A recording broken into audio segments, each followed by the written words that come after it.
Hello दोस्तों, नमस्कार। मैं डॉक्टर पुष्पा श्रीवास्तव अपनी यूट्यूब चैनल हमारी संस्कृति हमारी विरासत में आप सभी का स्वागत करती हूँ। मित्रों, आज मैं महर्षि याज्ञवल्क्य का एक आख्यान जो कि बृहदारण्यक उपनिषद में आता है आपको सुनाती हूँ। महर्षि याज्ञवल्क्य की दो पत्नियाँ थीं। एक का नाम मैत्रेयी था और दूसरी का नाम कात्यायनी था। दोनों ही पत्नियां बहुत ही धर्मचारिणी एवं पतिव्रता थीं, किंतु मैत्रेयी परमात्मा की अनुरागिणी थी।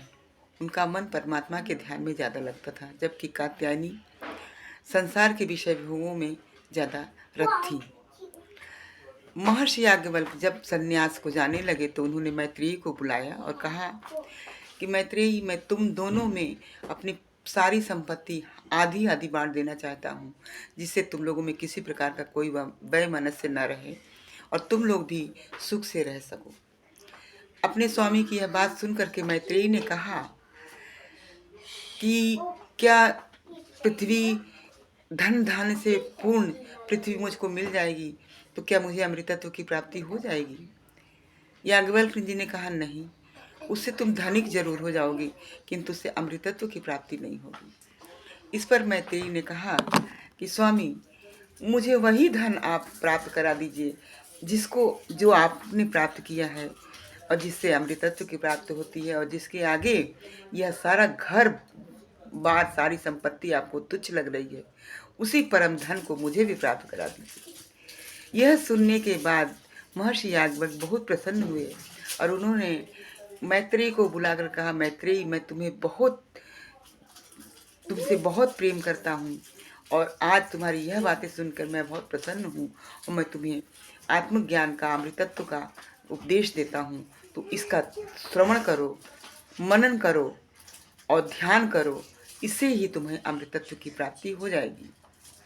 ऐसा कहने के बाद याज्ञवल्क्य जी ने उनको आत्मा का उपदेश दिया।